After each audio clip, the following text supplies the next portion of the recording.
आपण माहिती घेणार आहोतच, पण भूषणकडे जाऊया। भूषण, शिवतीर्थावरून राज ठाकरे निघालेले आहेत। नक्कीच लादवी भूषण एकंदर ठाकरे बंधूंच्या बोला बोला बोला एकंदर ठाकरे बंधूंच्या संयुक्त पत्रकार परिषदेसाठी स्वतः राज ठाकरे हे आता शिवतीर्थ येथून निघालेले आहेत आणि अवघ्या हाकेच्या अंतरावर शिवतीर्थापासून हाकेच्या अंतरावर त्यांचं सेनाभवन आहे, त्यामुळे ते अवघ्या 1.5 ते 2 मिनिटात तिकडे पोहोचतील आणि एकंदर स्वतः उद्धव ठाकरे यापूर्वीच तिथे पोहोचलेले आहेत आणि राज ठाकरे उद्धव ठाकरे यांचा हा एकत्रित संयुक्त अशा प्रकारे हा वचननामा असणार आहे। त्यामुळे हा अत्यंत अनेक ही थेट दृश्य आपण सेनाभवना परिसरातली पाहतोय। खासदार संजय राऊत स्वतः राज ठाकरे यांच्या स्वागताकरता सेनाभवनात उपस्थित। राज ठाकरे यांचा ताफा कोणत्याही क्षणी सेनाभवनात आता पोहोचेल, त्याकरता त्यांना रिसीव्ह करण्याकरता स्वतः संजय राऊत त्या ठिकाणी खाली दाखल झालेले आहेत। अखिल चित्रे सुद्धा आपण दृश्यात पाहतोय। अगदी थोड्याच वेळात ठाकरे बंधू आपला वचननामा सादर करतील। ठाकरे बंधूंच्या या वचननाम्यानंतर भाजपची पत्रकार परिषद देखील सुरू होणार आहे दुपारी 3 वाजता।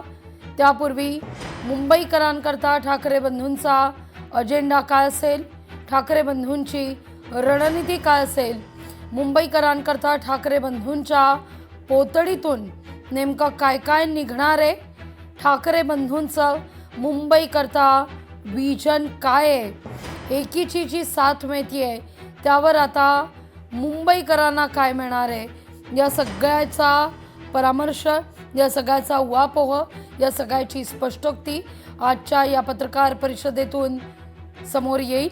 ही थेट दृश्य आपण पाहतोय सेनाभवन परिसरातली। राज ठाकरे सेनाभवनाच्या दिशेनं रवाना झाल्यानंतर आता दाखल झाल्याची दृश्य सेनाभवनात राज ठाकरे आता पोहोचलेले आहेत।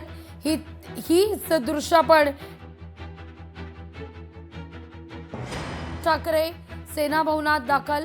बाळ नांदगावकर राज ठाकरे यांच्या समवेत तब्बल 20 वर्षानंतर राज ठाकरे सेनाभवनाची ही पायरी चढताना दिसत आहे। ऐतिहासिक क्षण मनसेकरता आणि ठाकरेंच्या शिवसेनेकरता देखील सेनाभवन हे प्रत्येक शिवसैनिकासाठी म्हणून एक आदराचं स्थान मानलं जातं आणि या सेनाभवनात मनसैनिक जेव्हा पोहोचतो, मनसेची साथ जेव्हा मिळते, तेव्हा मात्र या एकीच्या बळासंदर्भात चर्चा होताना दिसतेय। ठाकरे बंधूंचा पहिला या निमित्तानं वरई डोममधला मराठीच्या मुद्द्यावर गाजलेला मेळावा आठवतोय, 5 जुलैला झालेला। त्यावेळी मराठीच्या अस्मितावर ठाकरे बंधू एकत्रित आलेले होते। आज तीच अस्मिता, तोच मुद्दा या निवडणुकीत महत्त्वाचा ठरताना दिसतोय आणि त्याच अनुषंगानं या वचननाम्यातून काय नेमकं समोर येणार हे पाहणं महत्त्वाचं असेल। 12:34 बरोबर 1 वाजता हा वचननामा सादर करण्यास सुरुवात होईल। आपले प्रतिनिधी स्वप्नील सेनाभवन परिसरात आहे, मी स्वप्नीलकडे देखील जाणार आहे, अधिक जाणून घेणार आहे स्वप्नीलकडून की सेनाभवनात नेमकं काय काय घडतंय।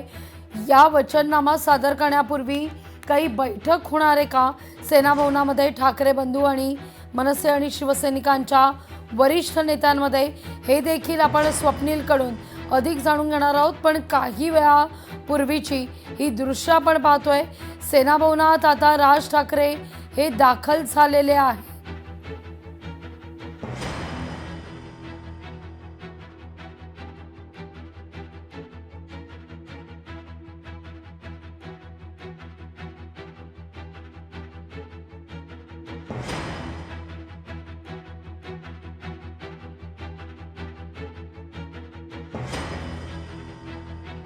आपले प्रतिनिधी भूषण यांच्याकडून। भूषण, आपण पाहतोय राज ठाकरे यांचा ताफा सेनाभवनात आता पोहोचलेला आहे। सेनाभवनात आता नेमक्या काय घडामोडी घडतायत, वचननामा सादर होण्यापूर्वी काही बैठक वगैरे होतीये का? नक्कीच लादवी, एकंदर 20 वर्षाचा मोठा काळ उलटल्यानंतर आज राज ठाकरे हे सेनाभवन येथे पोहोचलेले आहेत। अगदी त्यांचं घर शिवतीर्थ आणि सेनाभवन अगदी हाकेच्या अंतरावर आहेत, मात्र योग आजपर्यंत जुळून आला नव्हता। आणि साधारण 20 वर्षांचा माफ करा मोठा काळ भूषण, तुम्ही गेल्यानंतर असेच आमच्या समवेत जोडले राहा. ही दृश्य आपण पाहतोय, एक्सक्लुझिव्ह दृश्य. या त्याच खुर्च्या आहेत, हे तेच ठिकाण आहे ज्या ठिकाणी संयुक्त वचननामा सादर होणार आहे. ही दृश्य आपण पाहतोय, मनसेचं इंजिन, ठाकरेंच्या शिवसेनेची मशाल आणि शरद पवार यांच्या राष्ट्रवादीची ही तुतारी आणि हा संयुक्त असा जाहीरनामा मुंबईकरांकरता याच व्यासपीठावरून तीनही पक्षाचे वरिष्ठ नेते सादर करतील. पण मुंबईकरांकरता शिवशक्तीचा वचननामा या टॅगलाईन खाली भूषण हा जाहीरनामा सादर होतोय. भूषण, नक्कीच लागवी, अत्यंत ऐतिहासिक हा क्षण आहे. स्वतः मनसे अध्यक्ष राज ठाकरे हे शिवतीर्थ येथून निघून आता सेनाभवन येथे पोहोचलेले आहेत. 20 वर्षाचा मोठा काळ हा उलटलेला आहे आणि अगदी त्यांचं शिवतीर्थ हे घर, त्याचं निवासस्थान आणि सेनाभवन अगदी हाकेच्या अंतरावर आहेत. मात्र इतक्या 20 वर्षाचा हा योग जुळून आला नव्हता. अगदी बाळासाहेब ठाकरे यांचं निधन झालं तेव्हा सुद्धा राज ठाकरे हे सेनाभवन येथे जाण्यासाठी 20 वर्षांचा तर मुद्दा महत्वाचा आहे. त्या सगळ्या गोष्टी इतिहासात लिहिल्या जातील, पण या थोडं वचननाम्यावर आपण बोलूया. 20 वर्षांचा काय थोडा पण बाजूला ठेवूया, कारण आता परिस्थिती भूतकाळात रमण्यापेक्षा वर्तमान आणि भविष्याकडे पाहण्याची आहे. हा वचननामा नेमका कसा असेल, काय नेमके प्रमुख मुद्दे या वचननाम्यात असतील? नक्कीच लागवी, एकंदर मराठी माणसाच्या, मराठी अस्मितेच्या मुद्द्यावर एकत्र आले ठाकरे बंधू यांचा आजचा वचननामा जो आहे तो हा मराठी माणसाच्या अवतीभोवती आपल्याला असलेला पाहायला मिळणार आहे. एकंदर मुंबईकरांच्या ज्या गरजा आहेत त्या पाहता हा आजचा वचननामा असणार आहे. एकंदर मुंबईमध्ये मराठी माणसाला घर हा अत्यंत महत्त्वाचा मुद्दा आहे. त्या मुद्द्यावर देखील आजच्या वचननाम्यामध्ये काहीसा समावेश असणार आहे. त्यासोबतच मुंबईमध्ये मराठी शाळा, मराठी भाषा, मराठी भाषेला अनुसरून असलेले अनेक विषय सध्या आपल्याला प्रलंबित असलेले पाहायला मिळत आहेत. त्यावर देखील आपल्याला काम होताना पाहायला मिळणार आहे. त्यासोबत मुंबईचं जे प्रदूषण आहे तो सुद्धा अत्यंत गंभीर असा मुद्दा आहे. त्यामुळे प्रदूषणावर देखील राज ठाकरे किंवा उद्धव ठाकरे यांच्याकडनं नेमकं काय उपाययोजना केली जाणार आहे येत्या काळामध्ये हा